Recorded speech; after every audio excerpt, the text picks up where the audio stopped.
Selamat sore Sobat Budaya, apa kabar semua? Semoga Sobat Budaya yang dari Sabang sampai Merauke sehat-sehat dan baik-baik saja. Saya tahu pasti Sobat Budaya sudah ada yang mulai berkegiatan di luar rumah. Jangan lupa selalu jaga kesehatan, sering-sering cuci tangan, kemudian pakai masker, jaga social distancing atau jaga jarak, dan makan makanan yang bergizi. Dan semoga apa yang kita lakukan ini bisa bermanfaat ya. Nah Sobat Budaya, sore hari ini saya Opi Andaresta akan memandu sebuah acara yang berjudul Indonesia Bertutur.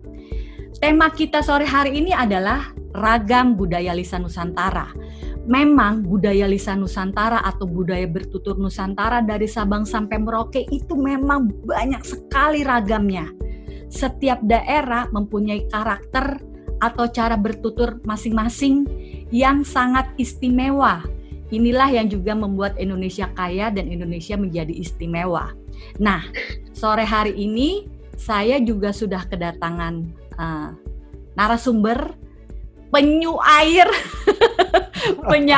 Indonesia terkenal dari Yogyakarta, yaitu Mas Jokopin Nurbo. Selamat sore Mas Jokpin. Selamat sore Mbak Opi, kita jumpa lagi. Sehat ya Mas ya? Sehat. Mas Jokpin ini kemarin launching atau merilis buku barunya yang berjudul Perjamuan Kongguan ya Mas ya? Selamat ya, Mas Jokpin. Ya. Terus berkreativitas. Udah cetak ulang keberapa Mas? Oh enggak, baru cetak ulang kedua karena kan terhalang pandemi. Bagaimanapun produksi di penerbitan terhambat. Tapi ya alhamdulillah masih bisa cetak. Alhamdulillah, iya sudah cetak ulang. Semoga nanti akan cetak ketiga, cetak keempat dan sampai cetak ke 1000 Mas.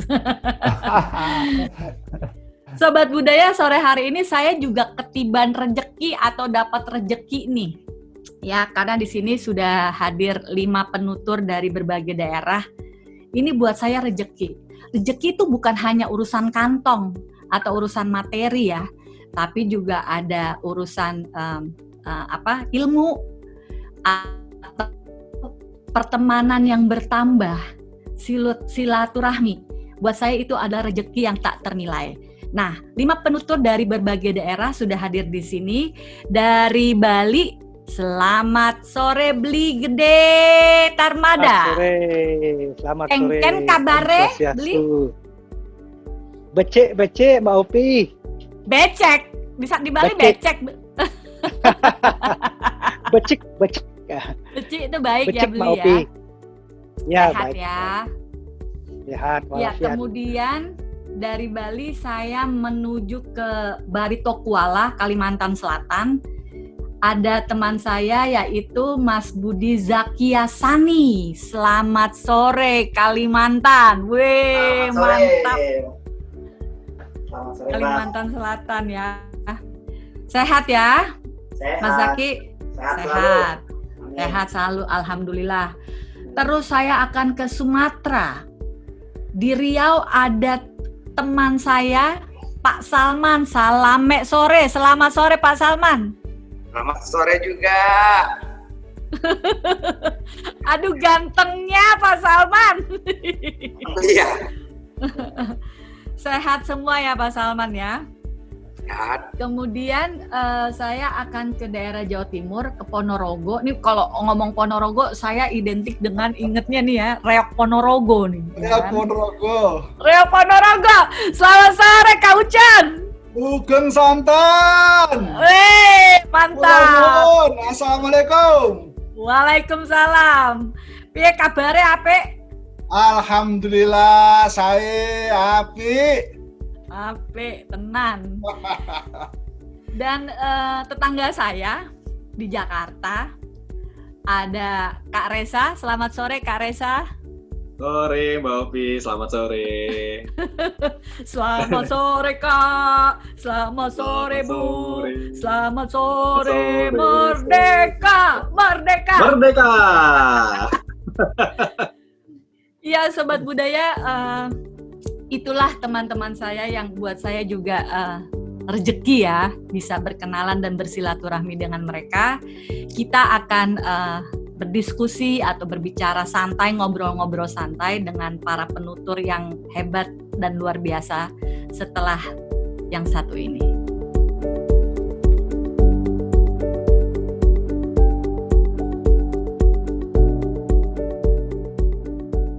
Ya, Sobat Budaya, saya sudah tidak sabaran berdiskusi ya di acara Indonesia Bertutur dengan tema Ragam Budaya Lisan Nusantara seperti yang saya utarakan tadi di depan, bahwa memang ternyata seni bertutur atau tradisi lisan Nusantara itu banyak sekali.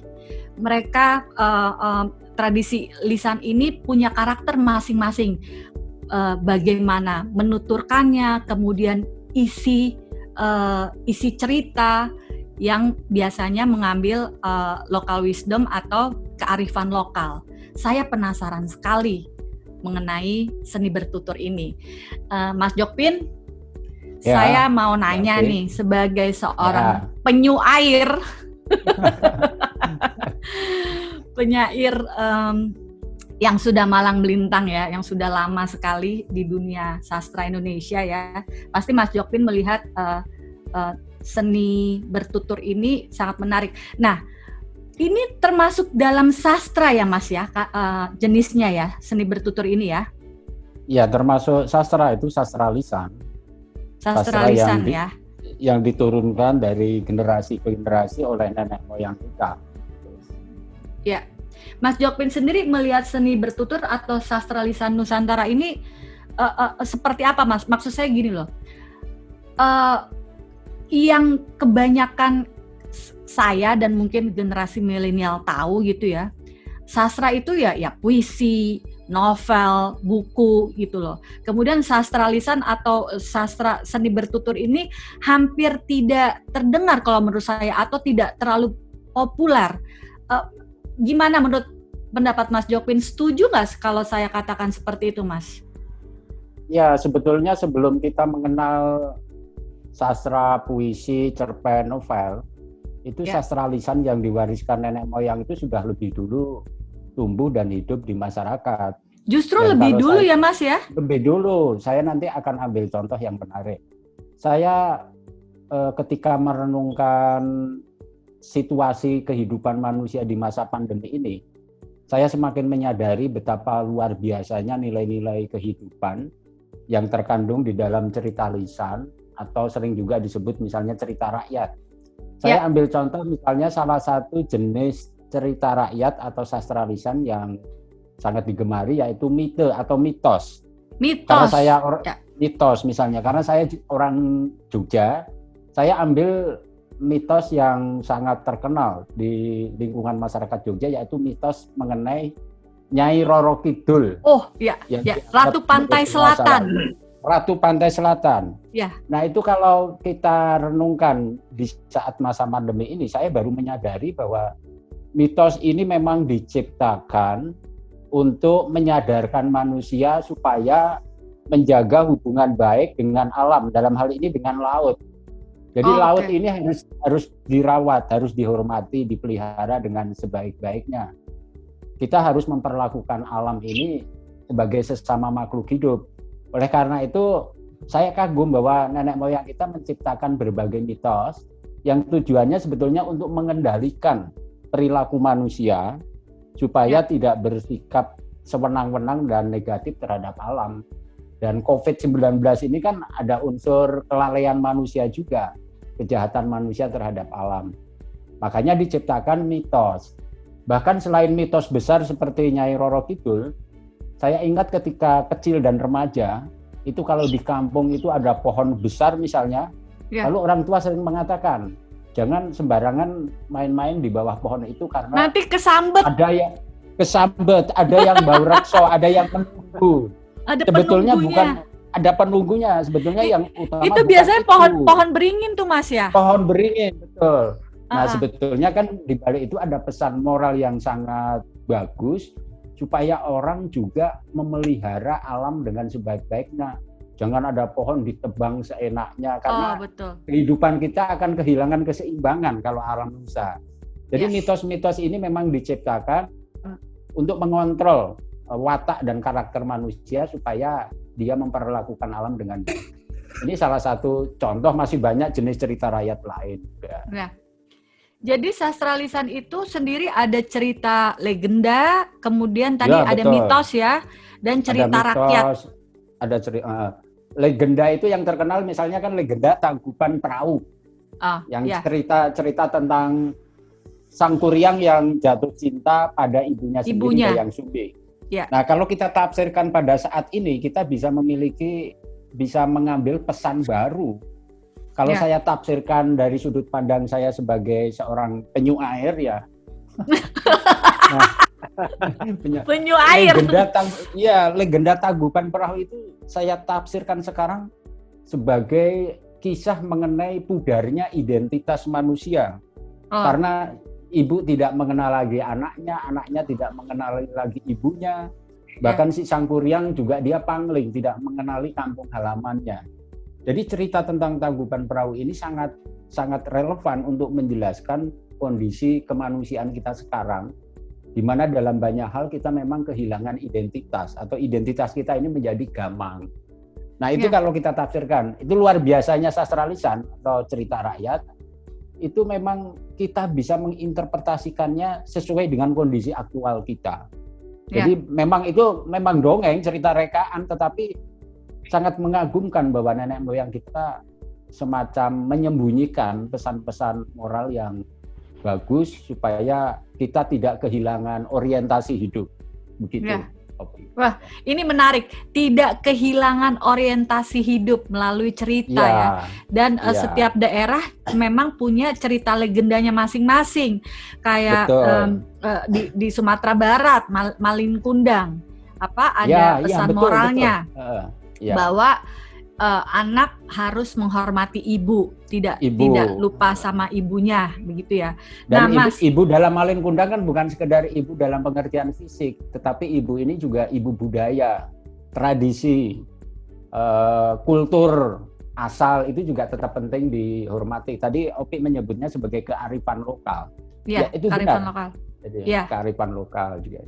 Dan cerita-cerita itu memang terbentuk dari karakter atau kehidupan sehari-hari ya, yang diadopsi menjadi sebuah cerita gitu ya Mas ya?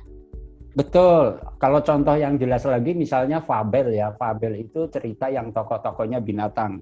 Ini pasti keahliannya Beli Gede ini yang suka menceritakan dongeng yang tokoh-tokohnya binatang, karena memang watak atau perilaku binatang yang diceritakan itu sebetulnya mewakili karakter manusia. Jadi semua karakter manusia itu ada sebetulnya dalam fabel. Seperti Beli Gede pasti juga sangat memahami itu. Dan anak-anak biasanya lebih suka dengan fabel, Opi. Jadi cerita yang tokoh-tokohnya binatang itu anak-anak suka sekali. Dan melalui perilaku binatang itu kita bisa mengenali perilaku atau ya karakter manusia sendiri. Nah, kalau menurut Mas Jokpin sendiri,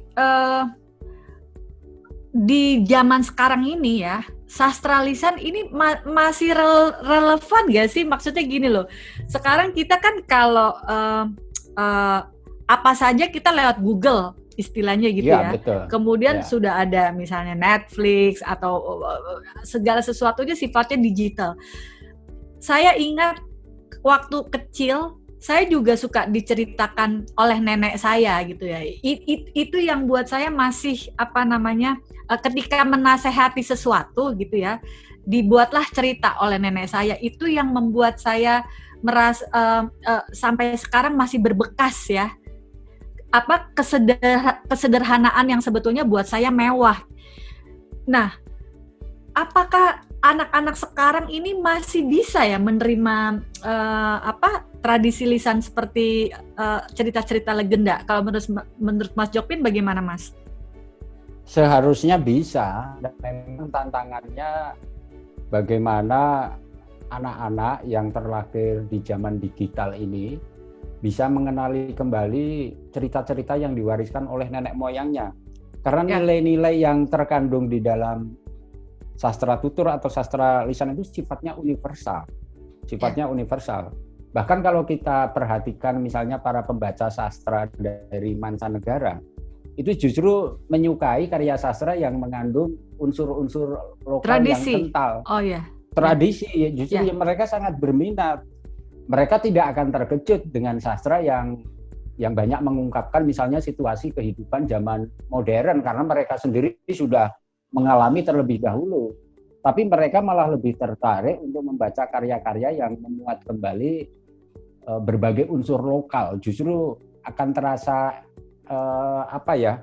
eksotis bagi mereka, karena mereka kan.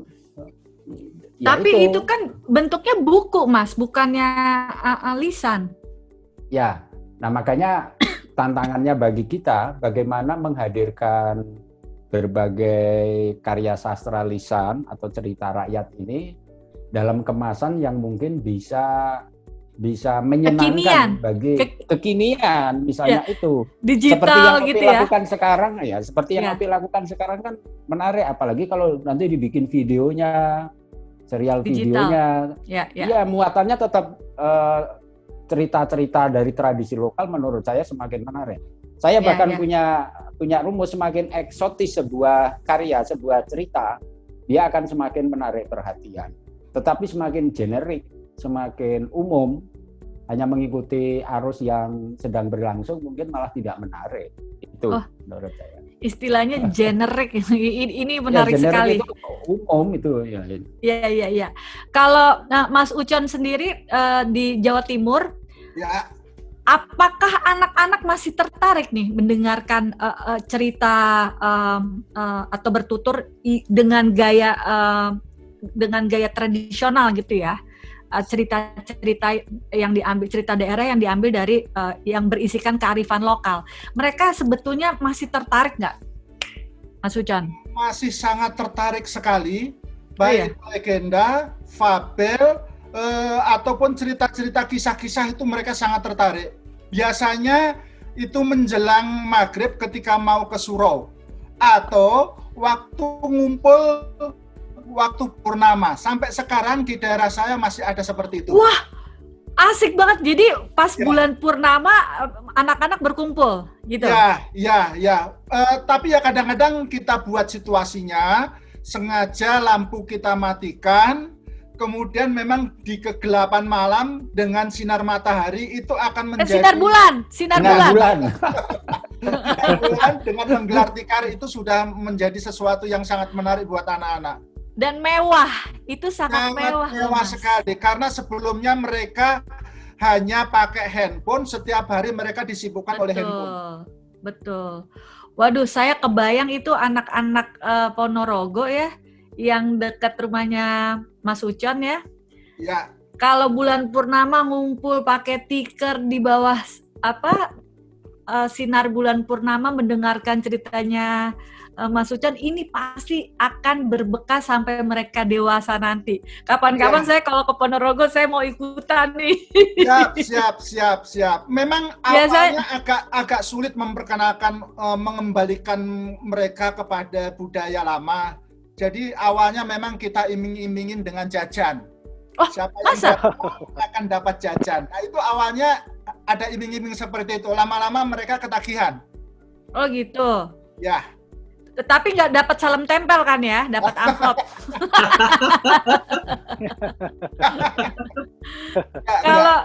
Kalau Karesa gimana pengalamannya Karesa selama ini? Yes, Mbak Ops. Kalau pengalamanku sih terkait dengan tradisi. Bentar, dia kalau manggil saya tuh Mbak Ops. Oh, kebiasaan dia. Mbak Ops. Jaga jarak. Ops, jaga jarak. Oke, gimana? Sorry. Nggak apa-apa ya, lanjut ya. Jadi terkait tradisi lisan atau bertutur, anak-anak dimanapun dan kapanpun itu suka dengan tradisi lisan. Begitu, Res? Pasti suka ya? Pengalamanku begitu, karena tradisi lisan atau tuturan atau dongengan, itu kan disampaikan secara langsung oleh manusia, seseorang yang hidup gitu, dan berhadapan.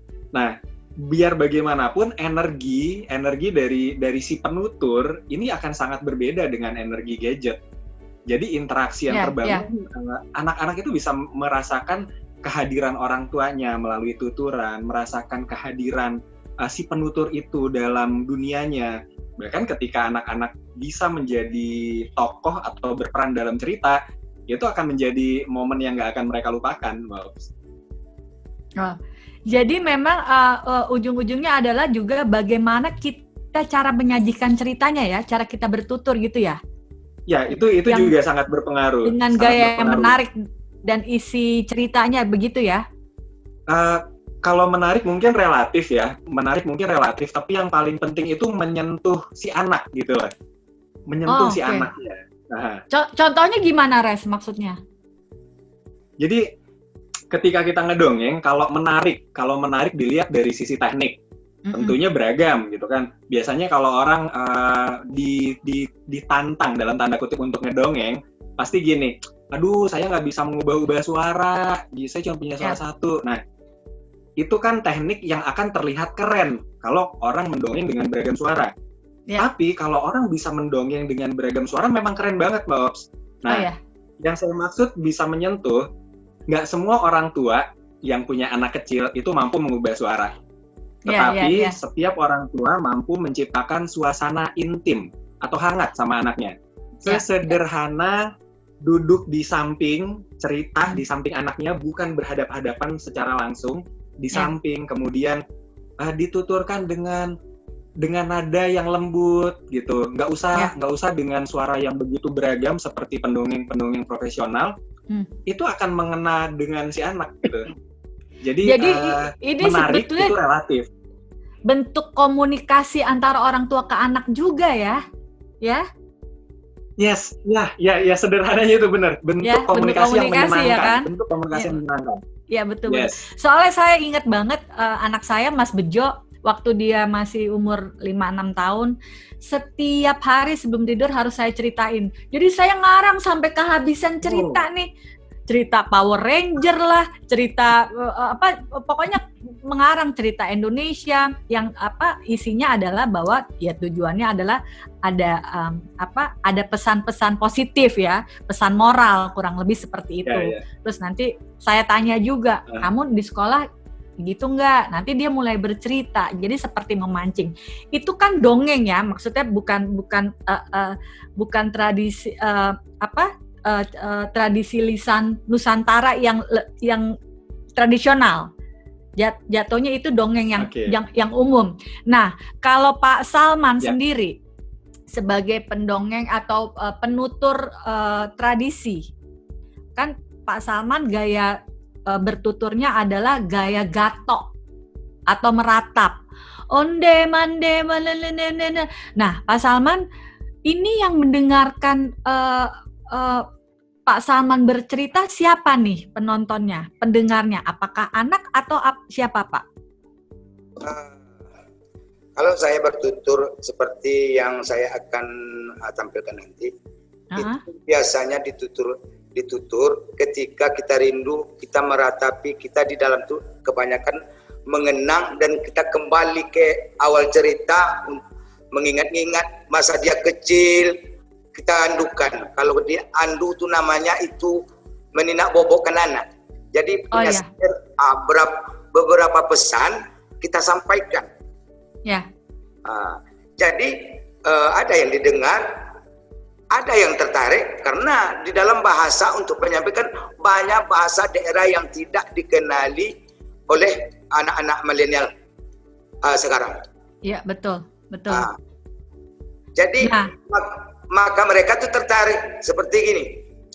Bajalan luwina bakato bana supaya senaman yona dunia akhirat. Karena gini, berjalan lurus, berkata yang benar. Jadi di dalam konsep-konsep itu semua nasihat yang kebaikan yang akan kita menuju ke Sang Khalik, Sang Pencipta. Berarti itu ada pesan moralnya. Banyak pesan moralnya di situ. Nah, Pak Salman sendiri terkenal sebagai penutur dengan gaya gatok ya. Apakah ada regenerasi atau anak-anak muda, anak-anak milenial ini ada nggak sih Pak yang bisa atau mau belajar bertutur dengan gaya gato atau ratap? Masih ada nggak Pak yang tertarik? Oh, banyak yang tertarik. Kalau sekarang ini banyak yang tertarik. Oh, alhamdulillah. Nilai positifnya di COVID banyak semua pengen seperti ratap, pantun, basi jobang. Jadi semuanya itu mahasiswa-mahasiswa itu banyak yang tertarik. Anak-anak kalau kita jelaskan apa yang maksud kita bawakan, anak-anak itu suka. Karena di zaman sekarang tidak ada petata petiti. Iya betul Pak. Dengan HP, tidak peduli. Jadi ketika kita dengar untuk menyampaikan sebuah cerita mendongeng kayaknya seperti kalau di tempat kami kan ada cerita Datuk Tabano pahlawan. Jadi mereka tuh tertarik. Ketika kita jelaskan, karena kita banyak memakai bahasa dulu, bahasa orang tua kita dulu. Ya syukur ya masih anak mudanya masih banyak yang tertarik ya. Saya khawatir sekali ini gaya bertutur gato atau ratap dari Riau ya. Selesai di generasinya Pak Salman. Masih ada regenerasinya sekarang. Alhamdulillah. Nah, Pak Salman sendiri berarti profesinya bisa dibilang sebagai pendongeng atau penutur, begitu? Penutur sastra. Ya, penutur sastra. Maaf nih Pak Salman, sebagai penutur, apakah profesi Bapak ini bisa menghidupi nggak sih Pak sebetulnya? Oh, kalau dibilang untuk menghidupi, itu enggak juga ya. Enggak juga ya. Tapi menopang hiduplah bisa. Oh, ya. Apalagi kita mahasiswa-mahasiswa, orang-orang cerdik. Ketika datang setiap orang bertanya kita jawab sebagai narasumber. Jadi ilmu. Jadi itu kalau kita berharap untuk mendapatkan nasi dari pekerjaan kita ini menutur, itu susah untuk masuk ke logika karena itu hobi. Dapat menghibur orang, udah senang hati itu. Wah, hebat. Sama kita, udah senang. Hebat, luar biasa. Hebat, salut. Tidak mengharapkan apapun dari ketika kita menyajikan. Wah, hebat. Ternyata ada. Kalau bahasa kami ada namanya gawa, boleh kan? Boleh. Gawa. Jadi ada tambulnya. Kalau didekati, kan di jamu kita. Dikasih namanya tambo gawa. Jadi kita minum. Minum betulan. Enak. Itu tempat kami. Oh iya. Ini saya sangat salut dan hormat dari hati yang paling dalam nih buat Pak Salman karena meskipun saya mengerti ya profesi pendongeng atau penutur memang kadang sulit untuk diandalkan untuk sebagai sebagai mata pencarian pokok. Tapi ternyata Pak Salman masih tetap menjalaninya karena memang itu suatu kebahagiaan tersendiri. Ini luar biasa. Terima kasih telah bertahan dan tetap menjaga tradisi lisan gato Pak Salman. Luar biasa. Hebat. Nanti dikasih mudah-mudahan rezekinya itu dia Pak Salman. Seperti yang tadi saya bilang di depan, rezekinya bukan hanya urusan kantong ya, tapi juga urusan ilmu, ada ada rezeki pertemanan, ada silaturahmi, rezeki lain yang datang gitu ya Pak ya. Contohnya Mbak. Contohnya, oke, siap. Kalau Bapak Salman tidak pandai menutur, takkan pernah mungkin kenal sama Mbak Reza, Kak Reza, Opik, ini budayawan kita, Joko Pinurbo dengan Gede Tamada, tak mungkin. Kalau kita tidak bisa menutur, kalau kita tidak mencintai kalau saya pernah bilang itu musik ibu, itu sastra ibu. Karena dari lahir ibu yang menyampaikan, bapak yang menyampaikan ke kita. Ya, betul. Jadi itulah kalau enggak bisa lah, atau memang saya umpamanya buta terhadap penutur sastra lisan yang ada di kampung, nggak mungkin kita jumpa walaupun melalui layar. Ya, betul. Mas Jokpin? Ya. Ya, tadi kan kita sudah cerita bahwa di sastra lisan atau budaya lisan ini, budaya bertutur, tadi di situ di dalamnya ada cerita legenda, kemudian ada mitos, kemudian juga ada cerita rakyat, bahkan cerita kekinian ya, yang disampaikan dengan universal lah bahasa Indonesia. Seperti Karesa tuh biasanya pakai bahasa Indonesia gitu ya, dengan pesan-pesan moral di dalamnya gitu. Nah, ada cerita-cerita legenda nih, Mas Jokpin, misalnya Malin Kundang, atau tadi misalnya tentang kejadian Danau Toba, cerita legenda. Kalau kita kalau kita ceritakan lagi di zaman sekarang, zaman kekinian, di mana anak-anak kritis nih, anak-anak kita nih sekarang kan kritis cara berpikirnya gitu ya, kayak misalnya cerita Malin Kundang lah contohnya. Di situ Malin Kundang mengutuk ibunya gitu ya, kemudian bukan, Malin Kundang meninggalkan ibunya, istilahnya durhaka, berbuat jahat pada ibu yang telah melahirkannya, kemudian ibunya mengutuk anaknya. Nih anak saya mempertanyakan nih, contohnya Mas Bejo mempertanyakan, kok mamanya jahat sih, ibunya kok jahat, anaknya kok dikutuk ya mah ya, kan harusnya anaknya didoain sama ibunya supaya baik. Nah, berarti ini sebetulnya gimana ya, apakah jalan keluarnya seperti apa kalau menurut Mas Jokpin? Apakah kita harus tetap menjaga cerita asli, apakah kita bisa dimodifikasi ceritanya, misalnya kemudian ibunya Malin Kundang tidak mengutuk tapi mendoakan, misalnya seperti itu. Sebetulnya cerita legenda itu seperti apa sih, orisinalitasnya gitu? Semua cerita itu sebetulnya memang cerita rekaan, cerita bikinan. Meskipun ada unsur-unsur yang sifatnya historis, ada unsur-unsur sejarah yang faktanya memang ada. Misalnya ada jenis cerita yang namanya sage kan, termasuk cerita mengenai sage itu cerita yang ada unsur sejarahnya. Ceritanya mungkin fiktif, tetapi latar belakangnya bisa jadi memang ada itu dalam sejarah. Contohnya Candi Prambanan itu. Kan dalam satu hari ya. Dalam satu hari. Nah, memang begini.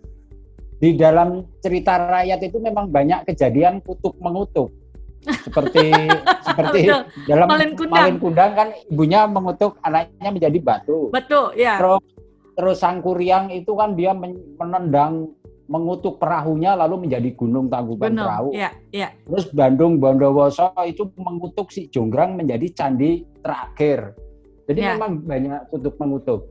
Nah, saya setuju untuk generasi masa kini tampaknya diperlukan modifikasi tertentu, penyesuaian. Maksudnya supaya tidak salah paham, karena sebetulnya kalau maknanya sendiri menurut saya bagus seperti Malin Kundang. Artinya kalau seorang anak meninggalkan tradisi ajaran mulia dari leluhurnya, dia akan mendapatkan celaka dalam hidupnya. Dan kita kan mengalami, Mbak Opi, kalau kita mau jujur, kita ini kena kutukan mungkin dari nenek moyang dengan COVID-19. Iya, karena kita banyak tidak menghormati alam, tidak memperlakukan alam dengan semestinya. Alam malah kita jadikan objek keserakahan. Sebetulnya kita ini sedang kena kutuk. Jadi memang kata mengutuk ini menurut saya bisa menimbulkan salah interpretasi. Oleh karena itu dalam hal-hal tertentu, terutama dalam hal bahasa pengungkapan, menurut saya modifikasi itu sesuatu yang wajar dan akan mungkin perlu, saya kira itu. Karena kalau mengutuk ya memang kejam kok ibu mengutuk anaknya. Tapi sebetulnya mengutuk dalam pengertian konotatif di situ, bukan mengutuk dalam pengertian harafiah begitu. Jadi ya memang para pendongeng ini harus pandai-pandai memodifikasi bahasa. Tapi artinya itu tidak masalah ya Mas ya? Apakah nanti kemudian akan jadi masalah, dipertanyakan, kok ceritanya jadi berubah gitu? Apa ya istilahnya? Ada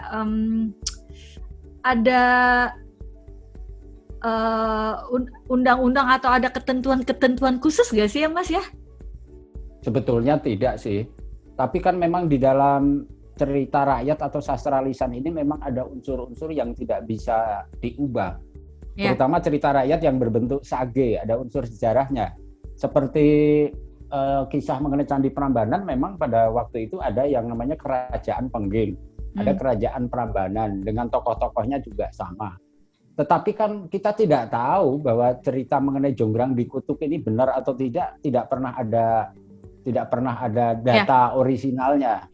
Kalau saya sih kalau modifikasi dalam hal kosakata maupun gaya pengungkapannya. Tapi kalau isi ceritanya sendiri mungkin sebaiknya tetap dipertahankan karena itu bagaimanapun merupakan warisan. Saya setuju dengan Kak Reza itu tadi juga lebih dari itu yang menyangkut bagaimana memodifikasi gaya pengungkapan itu. Dalam dongeng yang dituturkan secara langsung itu kan keistimewaannya ada relasi emosional. Ada emosional antara si pendongeng dan pendengar. Itu yang tidak bisa digantikan oleh teknologi secanggih apapun, relasi emosional itu. Seperti juga yang tadi di Ponorogo menggelar tikar, duduk bareng, itu kan ada relasi emosional, ada empati. Kemudian tadi yang dari Rio misalnya ada cerita sastra tutur tapi isinya ratapan. Itu menurut saya sesuatu yang juga bisa positif karena di dalam dunia sastra juga dikenal yang namanya karya sastra yang isinya ratapan, syair ratapan. Nah, ratapan itu fungsinya sebetulnya besar, ada fungsi sosial yaitu sebagai katarsis. Seperti kalau yang di zaman sekarang kita nonton dangdut, kan lagu-lagunya menyayat hati semua. Tapi semua orang menyanyikan, menjoget, lalu energi yang terpendam ini tersalurkan. Jadi menurut saya itu penting sebagai sarana untuk menjaga keseimbangan diri supaya segala persoalan yang kita hadapi ini tidak outputnya itu tidak berupa perilaku yang negatif. Mendingan kita nangis bareng dirayakan, setelah itu merasa lega itu loh. Daripada bunuh diri. Nah itu betul. Menangis bersama itu bisa melegakan. Atau nggak minum cairan obat nyamuk. Mendingan kita merayakan.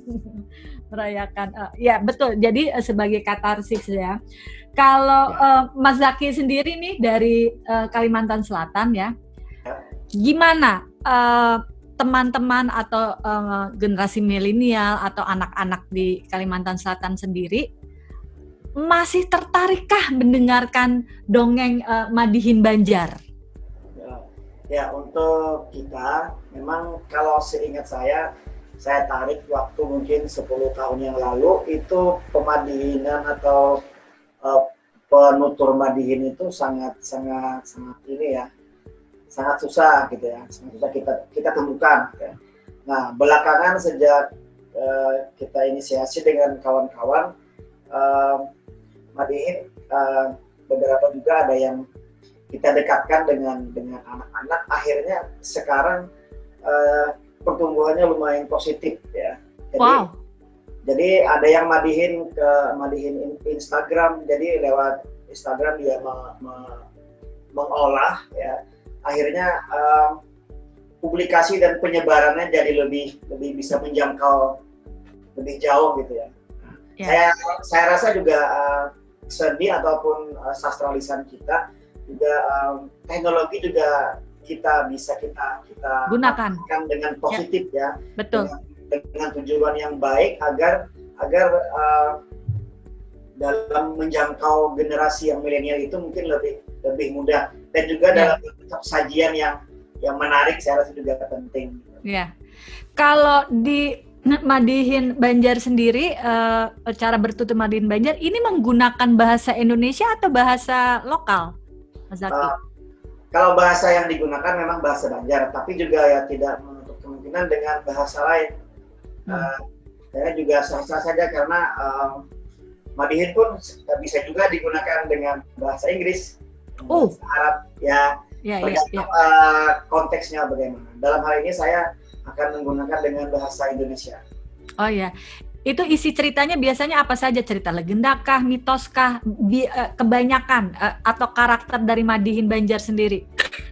Kata Madihin itu berasal dari madah atau bisa juga papadah. Papadah artinya nasihat. Dia bisa memberikan nasihat. Materinya bisa diolah, ya, isinya tentang makna-makna tentang kehidupan, tentang menghormati orang tua, tentang kearifan lokal seperti itu. Iya. Jadi memang kebanyakan atau bisa dikatakan hampir seluruh tradisi lisan Nusantara Indonesia atau tradisi bercerita Indonesia pasti ada petata petitih dan pesan moral ya. Iya. Itu cara menyampaikannya lewat tradisi lisan atau tradisi bertutur. Beli Gede kan di Bali punya sanggar anak ya, kukuruyuk ya, yang kukuruyuk. Ya. Gimana Res, Kak Reza gimana? 1, 2, 3. Kukuruyuk. Wah, persis. Ini sanggar kukuruyuk ini diajarkan bertutur, diajarkan cara mendongeng. Kalau di Bali cara mendongengnya Beli Gede namanya mesatul. Tulisannya masa tua. Masa tua.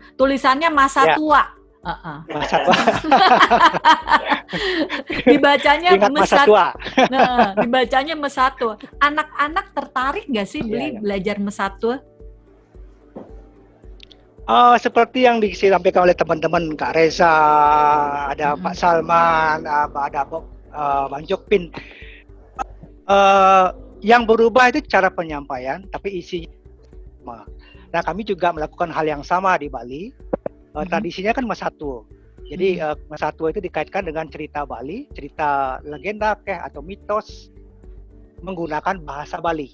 Oh. Nah, sekarang kita bisa modifikasi menggunakan bahasa-bahasa lain. Misalnya bahasa Indonesia atau bahasa Inggris dan sebagainya. Dan kami di Sanggar Kukuruyuk menggunakan alat tradisional seperti ini, cungklik, ada kendang, ada seruling. Kami mengajak anak-anak menyanyi bersama. Dan biasanya setelah mendongeng, kami mengajak mereka bermain sesuai dengan tema dongeng itu. Atau sebaliknya mengajak mereka bermain dulu, baru mendongengkan sesuai dengan permainan itu. Oke. Jadi ternyata anak-anak sekarang juga masih tertarik yang mendengarkan masih tertarik dongeng atau seni bertutur. Ya. Seminggu sekali Beli? Seminggu sekali setiap sekolah gitu. Setiap sekolah seminggu sekali. Ya. Ini di masa pandemi ini anak-anak masih berkumpul nggak di Sanggar Kukuruyuk? Nah, masa pandemi ini karena sekolah ditutup, ya kami hanya berkumpul ya terbatas, hanya sekitar rumah itu aja atau keluarga itu saja. Ya. Mas Jokpin, ini sedikit lagi nih pertanyaan saya. Tadi kan sudah dipaparkan ya masing-masing penutur. Mereka mempunyai cara sehingga seni bertutur ini tetap bisa hidup ya, tidak hilang. Salah satu caranya adalah dari bahasa lokal atau bahasa daerah kemudian menggunakan bahasa Indonesia. Pertanyaannya, apakah ini tidak seni bertutur ini kemudian jadi nilainya atau nilainya jadi berkurang, ketradisiannya, karakternya? Karena biasanya kan seni bertutur setiap daerah menggunakan bahasa daerah masing-masing gitu ya. Ini maksud saya, padahal ini kan warisan seni bertutur Indonesia yang harus justru ini karakter. Kalau menurut Mas Jokpin sendiri gimana? Kalau saya ya dari sudut pandang seorang pengarang, bagaimanapun kan para pelaku seni, para pelaku sastra ini harus beradaptasi dengan perkembangan zaman. Substansi isi ceritanya tetap dipertahankan, tapi cara mengemas dan menyampaikannya memang menurut saya kita juga harus kontekstual sesuai dengan siapa yang menjadi penikmat atau pendengar dongeng atau cerita yang kita tuturkan. Seperti tadi misalnya bahkan di Banjar bisa dengan bahasa Inggris. Menurut saya nilai-nilai kearifan lokalnya itu tidak hilang karena isinya dipertahankan. Cara penyampaiannya yang bisa disesuaikan, dan karena bahasa juga bertumbuh terus, jadi cara membahasakan itu saya kira juga memang harus disesuaikan. Seperti misalnya Kak Reza mendongeng dengan bahasa Indonesia sehingga pesan-pesan moral itu menjadi terhubung dengan kondisi sosial generasi sekarang. Kalau saya tidak apa-apa, Mbak. Misalnya cerita Malin Kundang, cerita aslinya tetap saja dipertahankan tidak apa-apa, tapi dibikin versi lain yang agak berbeda, yang lebih sesuai untuk generasi kekinian misalnya. Kita tidak menghapus atau meniadakan cerita aslinya. Jadi substansinya tetap terjaga, tapi caranya tetap terjaga. Caranya. Tadi kan kayak Beli Gede, kemudian Mas Zaki, rata-rata Kak Reza, kemudian Mas Ucon, dan Pak Salman juga kadang-kadang. Kalau Pak Salman selalu menggunakan bahasa lokal ya. Tapi 4 penutur yang lain menggunakan cara-cara atau jurus-jurus jitunya agar tetap bisa bertutur, tapi substansi ceritanya tetap terjaga, tetap sama, dan pesannya sampai. Kurang lebih begitu bukan ya, teman-teman penutur? Betul. Ya. Kalau di sastra seperti sastra terjemahan gitu, Mbak Opi. Iya. Tapi saya juga berharap sekali tradisi lisan lokal, atau tradisi tutur lokal yang menggunakan bahasa lokal tetap harus ada bertahan. Gitu. Iya. Karena disitulah justru harta karunnya, nilainya, nilai budaya lisannya ya. Mudah-mudahan betul. Apa yang dilakukan teman-teman penutur di sini bisa terus terjaga ya, dan semoga tradisi lisan atau budaya lisan Nusantara tidak padam, tidak tenggelam, tidak mati, tapi terus berkembang, bahkan bisa tumbuh subur. Jadi bisa regenerasi, dan generasi muda atau generasi milenial, generasinya anak saya juga tetap mau mendengarkan dan mau belajar meneruskan tradisi lisan Nusantara. Ini diskusi yang menarik sekali, Sobat Budaya. Saya rasa untuk segmen kedua cukup diskusinya. Terima kasih sudah mendengarkan diskusi kita. Kita akan mendengarkan para penutur dari berbagai daerah bertutur dengan ceritanya masing-masing.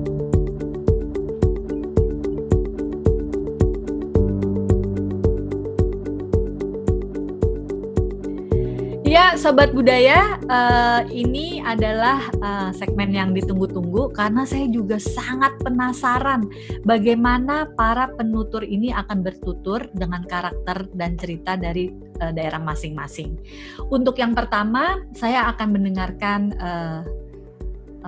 Mas Budi Zakiasani ya, dari Kalimantan Selatan, yang akan bertutur dengan gaya bertutur namanya Madihin Banjar. Madihin tadi adalah pesan atau nasihat-nasihat. Mas Zaki sudah siap ya? Silakan.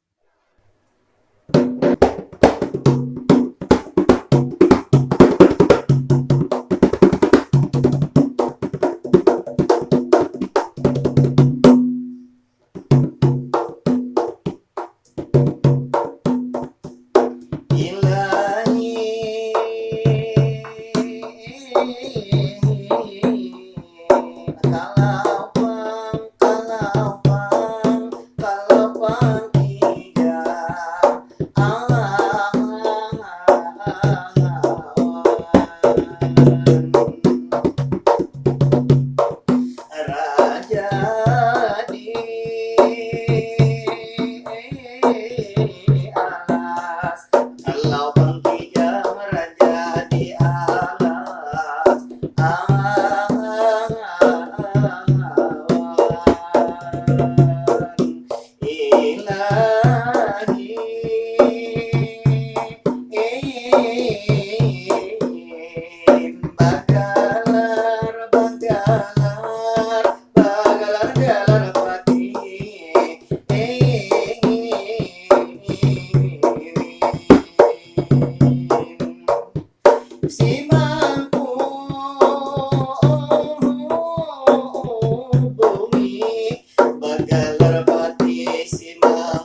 yang ganteng orangnya, Bapak Nadiem Makarim, ini Mendikbud kita pada hari ini berbahagia. Mbak Opi, Anda Resta cantik berkacamata. Kalau Kakak Resa ini dari Jakarta. Bapak Salman dari Riau, walau sudah tua semangatnya masih muda. Tepuk tangan untuk Bapak Salman, ini yang pertama. Kalau dari Bali juga Detarmada, selamat siang, beliau pakai baju putih, ganteng juga orangnya. Kalau Kang Ucon dari Ponorogo, Jawa Timur tentunya, baju hitam juga berkacamata. Terakhir sastrawan kita, Bapak Joko Pinorbo dari Yogyakarta. Semoga kita sehat-sehat semua. Tepuk tangan untuk kita semuanya.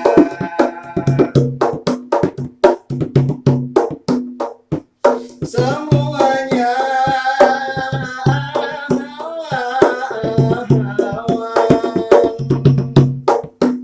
Saya dari Banjar, Kalimantan Selatan. Salam hormat untuk kita sekalian. Minta izin ingin menampilkan sebuah seni ini, sastra lisan. Seni madihin ini dinamakan. Mohon maaf saya kalau ada kesalahan dalam penyajian maupun perucapan. Hari ini Indonesia bertutur sedang dilaksanakan dengan semangat 5 penutur dari Nusantara, masing-masing menampilkan. Dari Sumatera Bapak Salman mewakilkan, dari Pulau Jawa ada Kak Ucon dengan Kakak Resa juga ditampilkan. Kalau ini yang dari Bali, Iga Detarmada, Bapak ini memang tampan. Jadi hari ini 5 orang pilihan dengan masing-masing akan menampilkan. Zaman pandemi kita sekarang ini, harus kita menjaga kesehatan, terutama sekali jangan kita keluar rumah tidak dengan hati-hati. Memakai masker itu tandanya peduli. Rajin-rajin cuci tangan pakai sabun itu setiap hari. Kalau beraktivitas kita keluar rumah tentunya nanti, agar jaga jarak dan juga situasi. Mudah-mudahan kita diberi kesehatan untuk hari ini. Hari ini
jangan disimpan di dalam hati ilahi.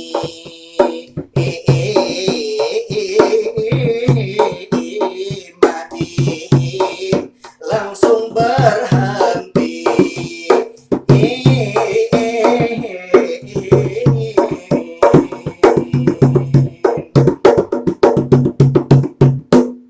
Terima kasih. Yeay.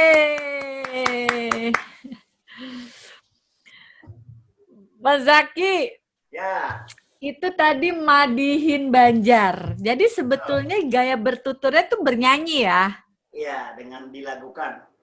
dengan dilagukan gitu ya. Itu tadi alat musiknya apa tuh namanya? Ini kalau di Banjar namanya tarbang, mungkin rebana ya. Oh, rebana. Jadi kalau Madihin Banjar itu harus pakai rebana? Iya, ini yang rebana yang tradisional. Oh, memang sudah jadi apa namanya satu kesatuan gitu ya, Jadi satu kesatuan. berlagu menggunakan rebana gitu ya. Betul. Dan isinya tadi pantun-pantun, terus menyapa, terus apa?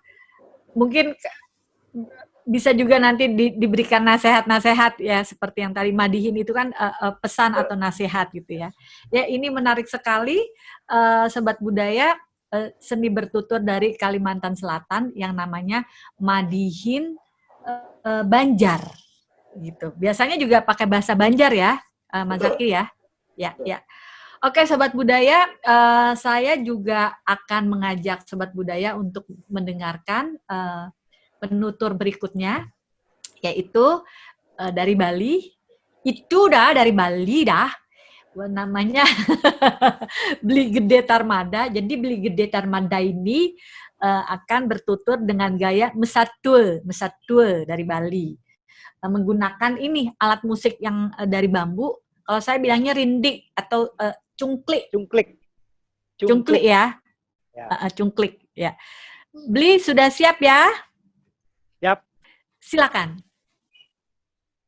Selamat jumpa ku sayang dongeng.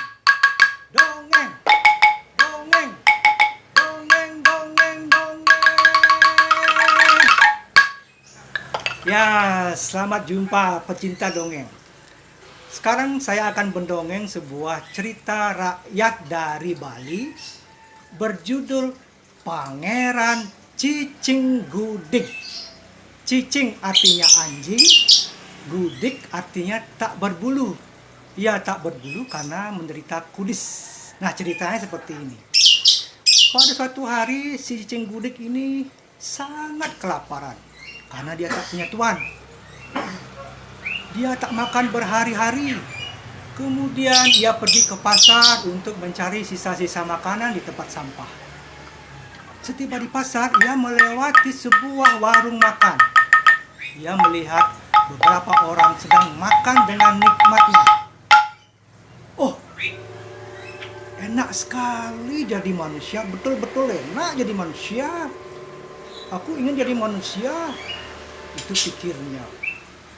Kemudian, pada tengah malam, ia mendatangi sebuah pura yang ada di bawah pohon beringin besar. Di sana ia berduduk bersimpuh. Ia meniru manusia memohon sesuatu di sana. Oh dewa, saya ingin sekali menjadi manusia. Manusia itu enak, bisa makan yang enak-enak. Oh dewa, kabulkanlah permintaan saya. Apa yang terjadi? Ajaib. Tiba-tiba si Cicing Gudik berubah wujud menjadi manusia. Kemudian manusia baru itu main ke pasar. Dia melihat warung-warung makan, di mana ada warung makan. Ke sana ia masuk, dia makan semua yang ada. Dia coba sate, dia coba lawar, dicoba semua. Tapi sial. Apa yang terjadi? Ia dikejar dan dipukul oleh para pemilik warung karena ia tak membayar dan suka mencuri makanan. Aduh, susah menjadi manusia biasa. Akhirnya dia mohon lagi pada dewa, Oh dewa, saya tidak senang menjadi manusia biasa. Tadi waktu saya berlari, saya kebetulan melihat seorang patih. Wah, tak seorang pun berani dengan patih itu. Ia dihormati. Oh dewa, saya ingin menjadi patih. Dan dewa itu benar-benar pemurah. Si Cicing Gudik yang menjadi manusia itu berubah wujud menjadi seorang patih. Alangkah senangnya ia menjadi patih. Kemana ia pergi, selalu dihormati dan segani. Setelah dia menjadi patih, hari-harinya menjadi semakin sibuk.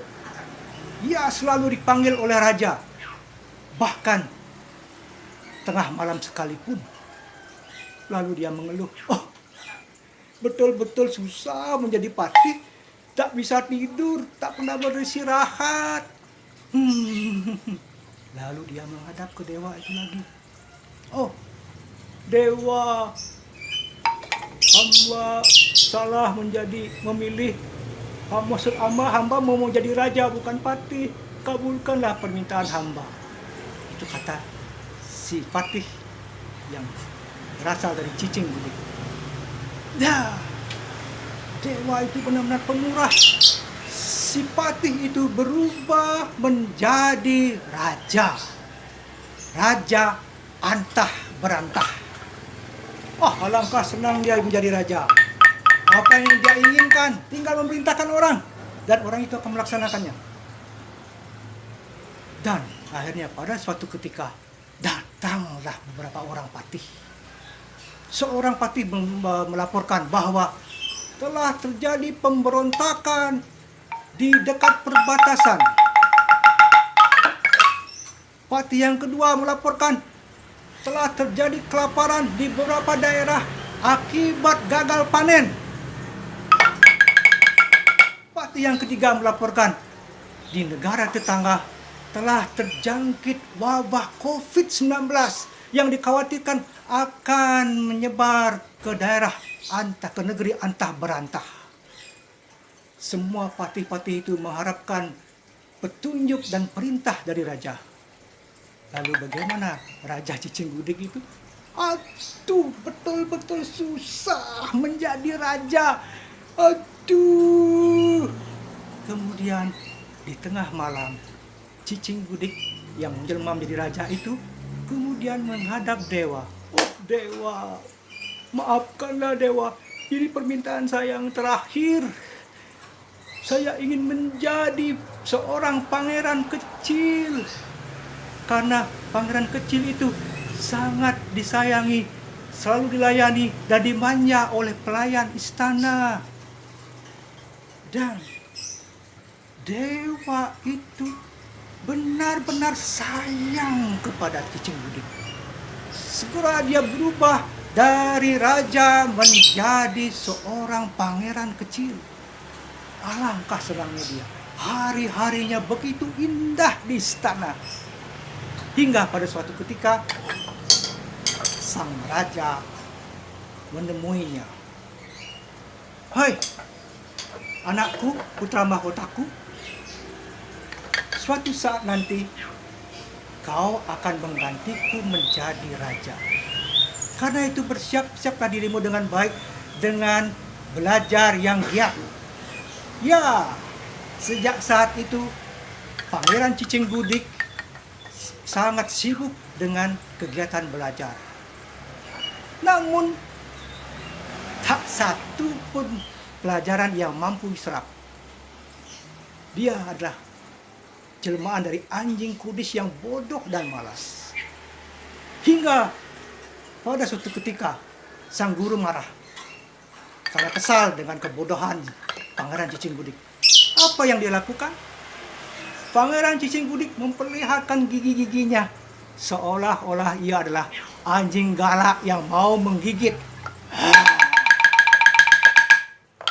Keanehan dan kebodohan Pangeran Cicing Gudik itu terdengar di seluruh istana. Dan pada suatu malam, Pangeran Cicing Gudik itu diam-diam mendatangi dewa yang pemurah itu.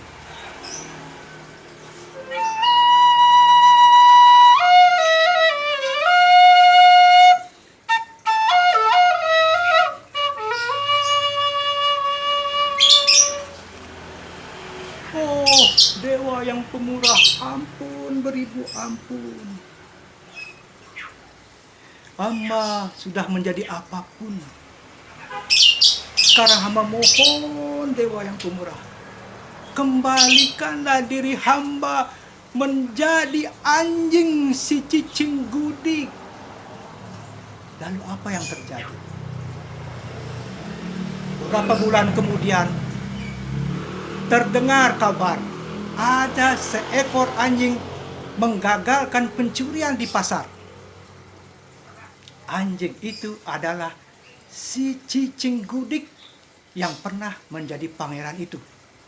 Karena jasanya, ia sangat disayangi dan dipelihara dengan baik oleh para pedagang di pasar. Ia pun kemudian berubah menjadi anjing yang sehat dan berbulu lebat kembali. Ia menjadi penjaga pasar yang handal. Pada suatu ketika, si cicing gudik menggonggong. Ia berkata, "Aku bahagia menjadi diriku sendiri."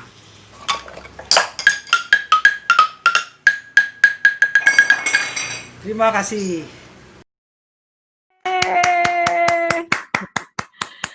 Beli Gede ceritanya asik banget, Beli. Saya sampai terbawa loh. Ini menarik sekali ceritanya. Saya seperti anak kecil yang didongeng, dongeng ya. Saya mengikuti seperti yang dibilang Mas Jokpin tadi, bahwa anak-anak suka sekali dengan fabel. Iya. Ini cerita yang sangat bagus dengan pesan moral yang kalau anjing jaga rumah biasa, tapi ini anjing menjadi pangeran. Iya. Saya tidak heran kenapa Sanggar Kukuruyuk kemudian banyak sekali anak-anak yang bergabung di dalamnya, karena itu cerita-cerita yang disajikan ya, Mesatul sangat menarik dan penuh dengan pesan moral, dan disajikannya dengan cara seperti ini. Saya sendiri juga senang sekali dengarnya. Terima kasih. Iya. Semoga tetap ini ya, Beli Mesatul tetap terjaga dan bisa matur suksma bisa regenerasi ya, dibagikan kepada generasi yang lebih muda. Ya, Sobat Budaya, tadi cerita yang sangat menarik. Saya sendiri sampai terlena ya mendengarkannya. Saya sekarang penasaran sekali nih dengan cerita dari Riau atau gaya bertutur dari Riau yang namanya gato atau ratap.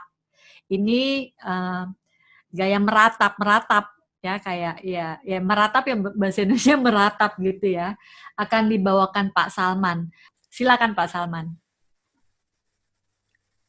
Assalamualaikum warahmatullahi wabarakatuh.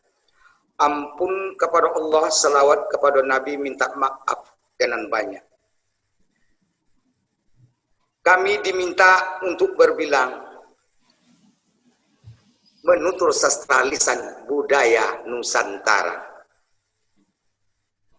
Baiklah, saya akan menyampaikan sebuah ratapan seorang bapak untuk anaknya yang nun jauh di sana. Alun balapo imbun nyolo pangiona imbun lapulo mali-maliona imbun malinan kambabungo imbun malikan badagayo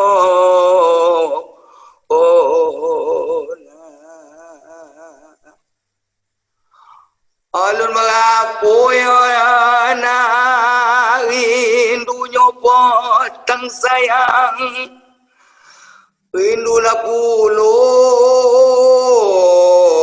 di pagi koyon Indu potang yona nyalangkan bosu. Indu pagi nyalangkan bajo yona. Oh sayang ayahnya yo sayang yona. Aluna moleona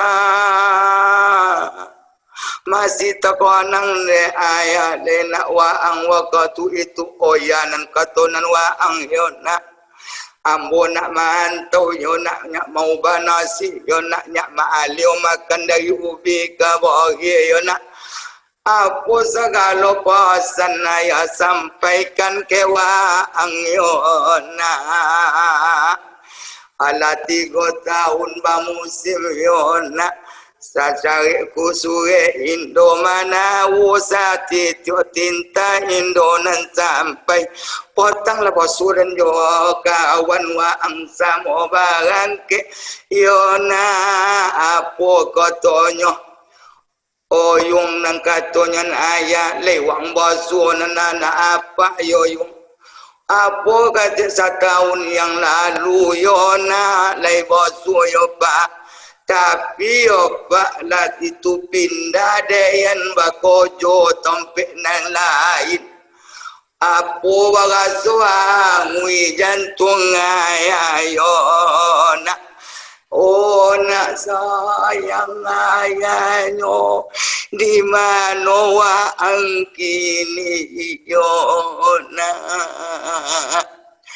Pasan ayah potang kewaang bajalan luwina bakato wanau yona kok maantau wang bisuk katuaya yona kawan dicai yona dun sana dicai tapi cai lain duk samang da olu yona leta dong udah wang potang yona kini di mano imbo mano yona nantara dang yo sayang ayahnya lawinan mano yona sampai tinggalam waang yona antau mano nan la tauni yona.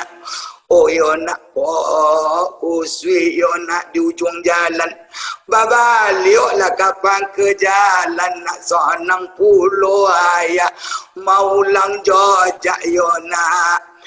Oh nak sayang kau hilang yona dimbo dapat dan cari manuku agung yona.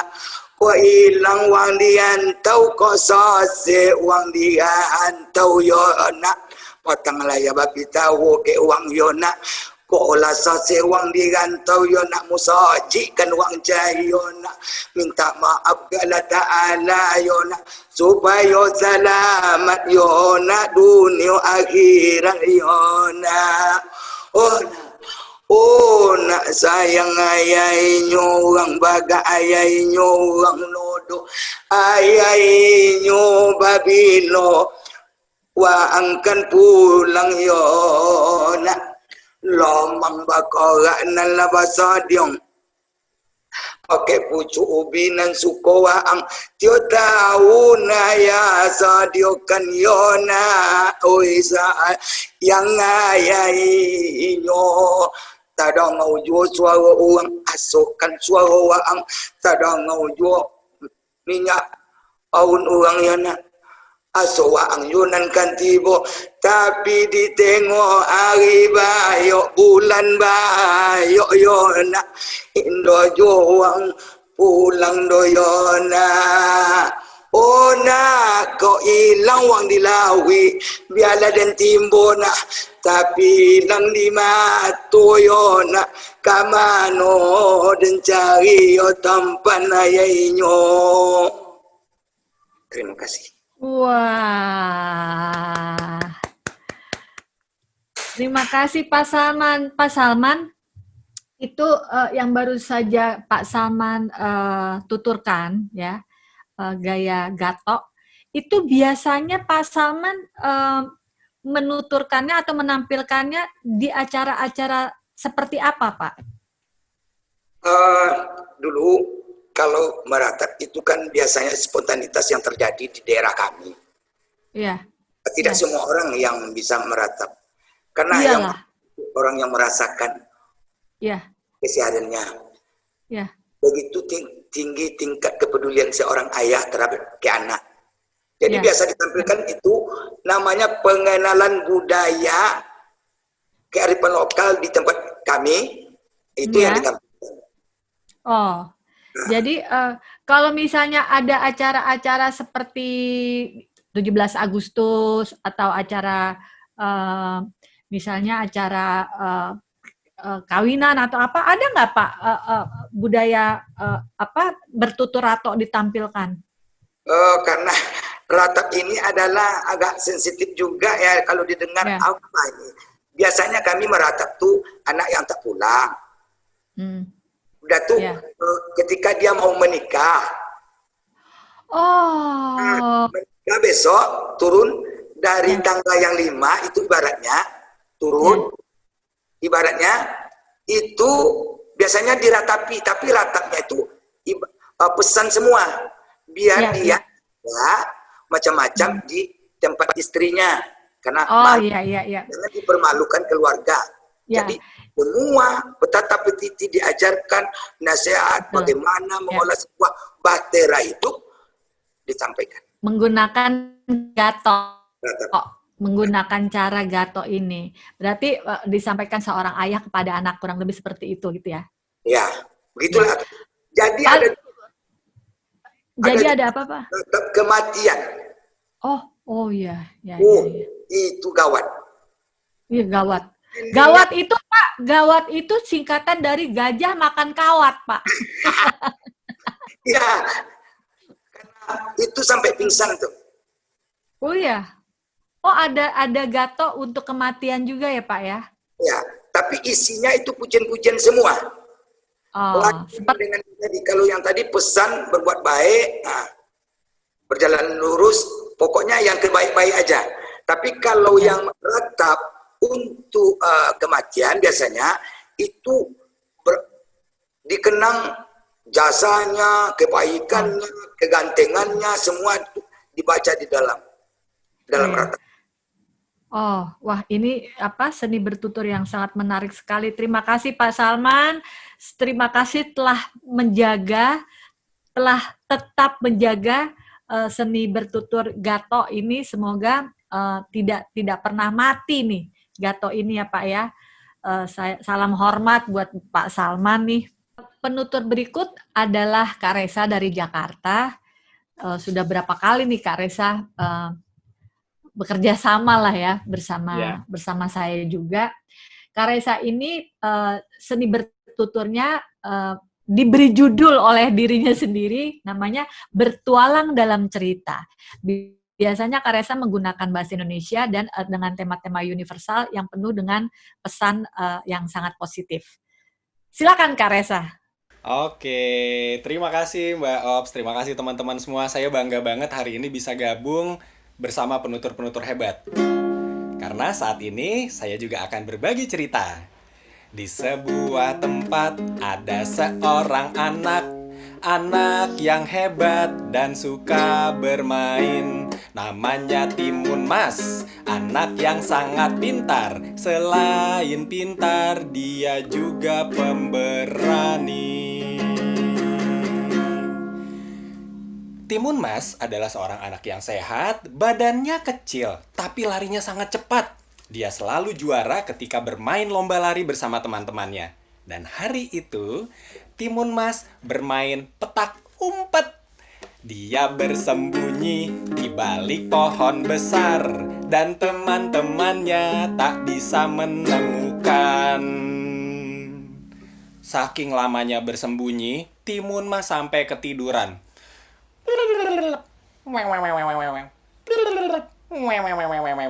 Dan ketika dia bangun, teman-temannya sudah pergi.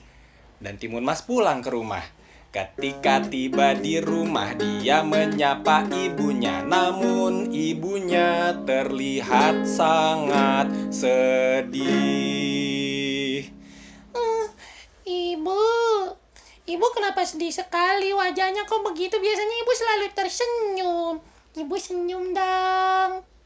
Timun Mas, ibu tak bisa tersenyum karena besok sebelum fajar akan ada raksasa yang menjemputmu. Dia mau mengambil kamu, nak. Raksasa? Aku nggak mau diambil raksasa, ibu. Aku mau sama ibu. Timun Mas, ibu akan tetap bersamamu. Tetapi yang akan mewakili kebersamaan kita adalah satu kantong ajaib yang isinya adalah benda-benda ajaib. Kau harus lari dari kampung ini sebelum fajar dan lari ke arah utara. Jika kau menemukan sesuatu yang mendesak, buka kantong ini, lempar satu persatu, dan kau akan selamat. Ketika itu, Timun Mas bersedih. Dia harus pergi meninggalkan ibunya.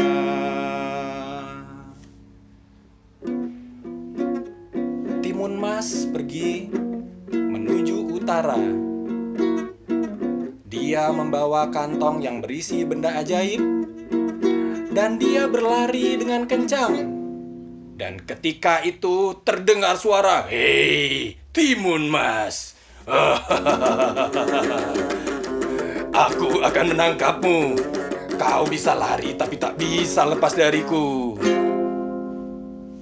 Raksasa itu bernama Buto Ijo. Dan Timun Mas melihat ke belakang sambil berlari kencang. Wah, ada raksasa jelek. Wah, aku lari lagi. Dan Buto Ijo terus mengejar. "Hei, jangan lari. Aku akan tetap bisa menangkapmu, Timun Mas." Tangan Buto Ijo mendekat dan hampir menggenggam Timun Mas. Ketika itu Timun Mas membuka kantong ajaibnya dan melempar ke arah Buto Ijo. Terjadi ledakan besar. Asap mengepul dan tiba-tiba muncul tumbuh-tumbuhan yang mendadak menjadi hutan lebat. Buto Ijo tertahan oleh pohon-pohon besar. Aduh, pohon-pohon ini mengganggu langkahku. Mana Timun Mas? Hei, kasih tahu di mana Timun Mas. Timun Mas terus berlari. Dan ketika Timun Mas menjauh, Buto Ijo berteriak, "Hei Timun Mas, akan tetap kutangkap kau." Aku harus menyelamatkan diri.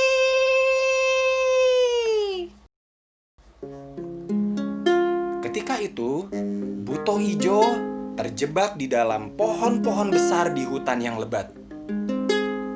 Tapi Buto Ijo tersenyum. Aha! Ini pohon-pohon besar. Kalau ku tebang dan ku jual pasti mahal. Lupakan Timun Mas, lupakan Timun Mas. Pohon-pohon yang ada di hutan ini akan ku tebang dan ku jual. Oh, ini saatnya mengambil keuntungan. Aku tidak mau mengejar Timun Mas lagi. Dan ketika itu Buto Ijo menebang semua pohon yang ada di hutan. Hingga satwa-satwa hutan pun menangis. Waduh, teman-teman, ini adalah satu-satunya pohon besar yang tersisa. Aduh, siapa yang akan menyelamatkan kami, orang hutan yang bertugas sebagai penjaga hutan? Bersediakah kamu menolongku? Hei, teman-teman, mendengar tangisan hewan-hewan yang ada di hutan, Timun Mas kembali berlari ke arah hutan yang ditinggalkannya. Teman-teman, aku harus kembali ke sana. Kasihan hewan-hewan yang ada di hutan itu. Mereka telah menyelamatkanku. Pohon begitu baik, satwa-satwa di hutan begitu baik. Aku tidak mungkin meninggalkan mereka dalam kesulitan. Aku akan kembali ke sana. Dan Timun Mas segera berlari kembali ke hutan, menyelamatkan semua penghuni hutan. Shh, ini lagi malam. Aku mengendap-endap. Jangan sampai kedengaran nama buto ijo. Kemudian nanti aku akan menangkapnya. Tapi ternyata malam itu turun hujan lebat. Dan buto ijo tidur di dalam istana mewah yang dia bangun dari pohon-pohon. Tapi istana itu berada di kaki bukit. Ketika hujan turun dengan lebat, bukit yang gundul itu longsor dan buto ijo terpendam. Wah! Tolong aku. Aduh, gimana ini? Setengah tubuh buto ijo terpendam longsoran bukit. Dan Timun Mas beserta satwa yang lain datang mendekatinya. Hei, buto ijo. Aduh, ini. Kami akan menolongmu. Tapi kamu janji satu hal ya. Kalau kamu udah bisa kami tolong, bantuin kita nanemin pohon-pohon lagi. Jangan dikundulin. Nanti nih si orangutan yang tadi nggak bisa hidup, binatang-binatang yang lain juga nggak bisa hidup. Oke? Yes, teman-teman. Ketika itu buto ijonya insaf. Dia nanam pohon bersama Timun Mas. Setelah pohon-pohonnya ditanam dan tumbuh lagi, buto ijo melihat ke arah Timun Mas. Hai, Timun Mas. Perjalanan kita belum selesai. Aku tetap akan mengejarmu. Wah, buto ijonya ngejar aku lagi, teman-teman, tolong. Selesai. Oke. Itu tadi cerita Timun Mas yang dimodifikasi ya, Res ya? Iya, betul. Kak Resa, seperti tadi pembahasan kita ya. Ternyata memang substansinya tetap sama, tapi dimodifikasi sama Kak Resa dengan memasukkan pesan-pesan lingkungan hidup ya. Ini menarik sekali jadinya. Iya, Bang. Terima kasih Kak Resa. Sobat Budaya, sekarang kita dengarkan penutur dari Jawa Timur, Mas Ucon, yang akan bertutur dengan gaya dongeng bocah. Penasaran seperti apa? Yuk kita dengarkan. Blang, kedak kenung platung. Yo prakonco dolanan ing jopo. Adik-adik, kali ini Kak Ucon membawa banyak makanan. Siapa yang mau? Tapi sebentar. Ini buat tokoh-tokoh dongengnya, oke? Hari itu diceritakan pasukan dari kerajaan Bantarangin menuju kerajaan Kediri.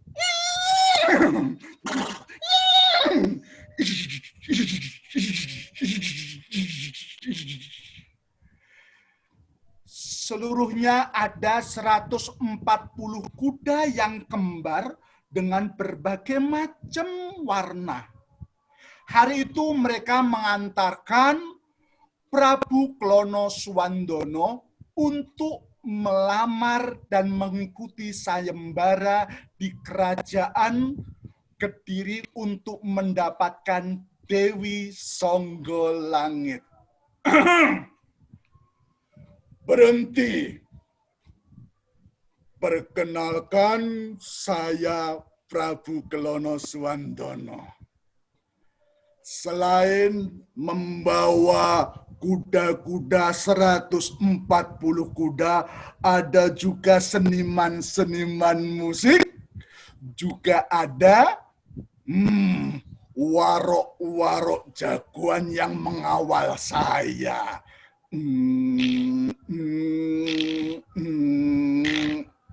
Adik-adik, Prabu Klono Suwandono merupakan orang yang gagah berani, wajahnya tampan. Kemudian dia juga mempunyai ilmu kesaktian yang sangat tinggi. Tetapi dia juga mempunyai adik. Ilmu kesaktiannya jauh lebih tinggi, bernama Bujangganong. Dia sebagai patih di kerajaan Bantarangin. Berbeda dengan kakaknya yang ganteng. Pujangganong ternyata wajahnya sangat jelek, berwarna merah. Batuknya atau jidatnya jenong, kemudian bibirnya ndoer. Makanya saat pelamaran ke Putri Songgolangit, Pujangganong tidak diajak oleh Sang Prabu Klono Suwandono, khawatir lamarannya ditolak oleh Putri Songgolangit. Padahal adiknya ini adalah Patih. Karena nggak diajak, dia kita pinggirkan dulu.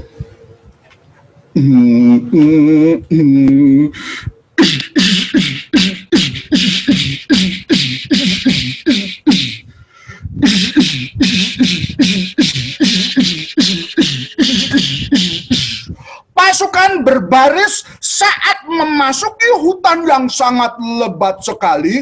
Tiba-tiba terdengarlah suara angin yang menggelegar, angin berhembus dengan kencang.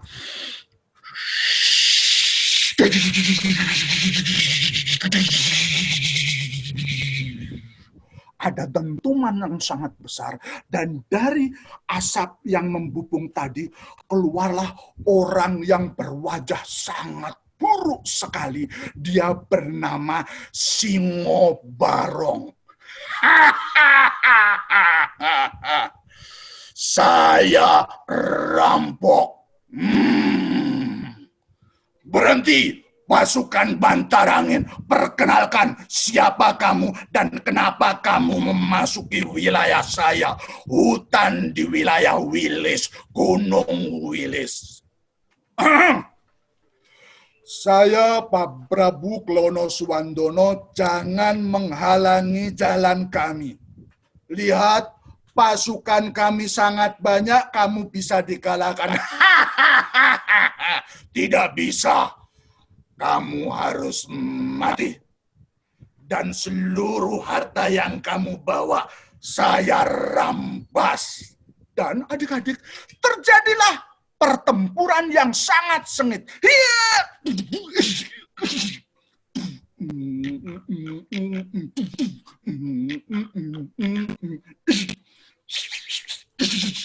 Senjata-senjata semuanya keluar, tetapi ternyata Singobarong sang rampok ternyata sangat sakti sekali, dan dia pun mengeluarkan kesaktiannya.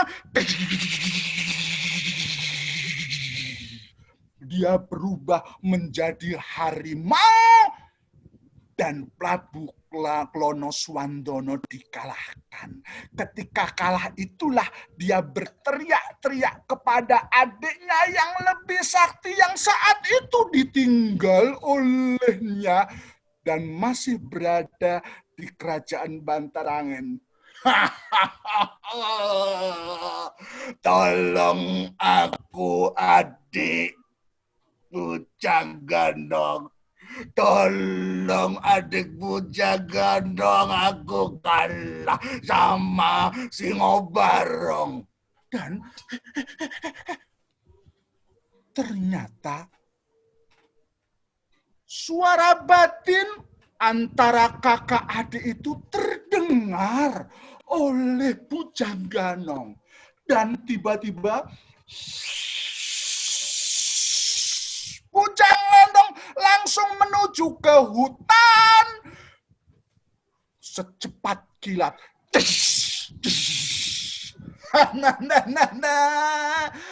Kakang Prabu, Pak Kakang Prabu, ada apa ya? Saya siap menolong kamu lah, Singobarong. Kakang Prabu, lihat pertempuran adik kamu. Dan adik-adik, terjadi pertempuran lagi untuk menjauhkan Singobarong dari sang kakak yang saat itu mulai bangkit dari sakitnya.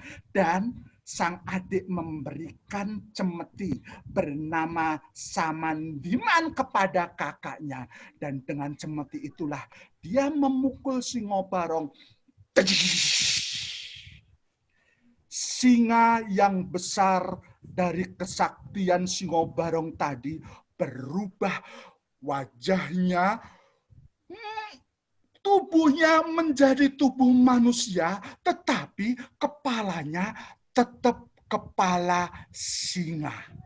Dan dia saat itu menunduk kepada Klono Swandono tanda menyerah, dan juga kepada Bujangganong sang patih. Dan adik-adik, saat itu Klono Swandono merangkul adiknya. Adik, terima kasih kamu sudah menolong saya. Saya nggak tahu seperti apa dan jadi apa saya kalau kamu nggak hadir. Nah, adik-adik, saat itu kembali pasukan pun melanjutkan perjalanan, termasuk dengan Singo Barong yang kepalanya masih merupakan singa atau harimau dengan tubuh manusia. Mereka beriringan menuju mana? Kerajaan Kediri. Nah,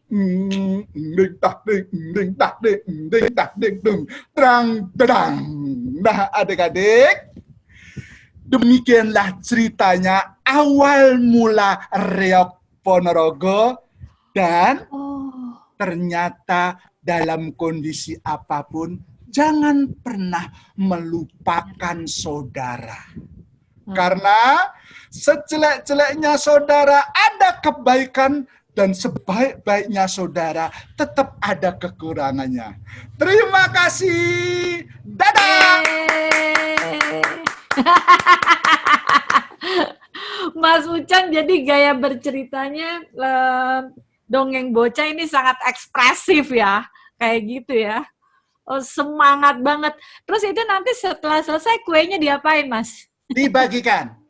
Jadi kita menggunakan alat peraga kue-kue pasar.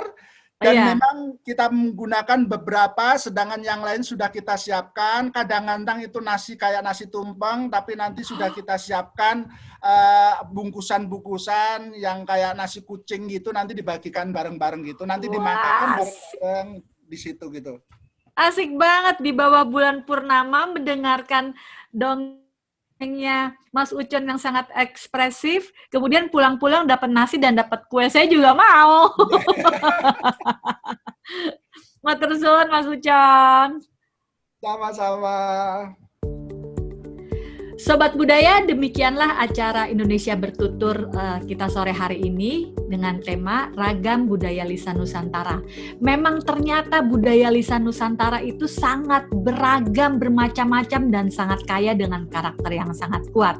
Semoga apa yang kita diskusikan, kemudian apa yang kita dengar dari penuturan para penutur hebat Indonesia ini bisa bermanfaat dan bisa menambah ilmu dan bisa tetap menjaga tradisi lisan Nusantara agar tetap hidup, tumbuh, subur, dan bisa lanjut ke generasi berikutnya.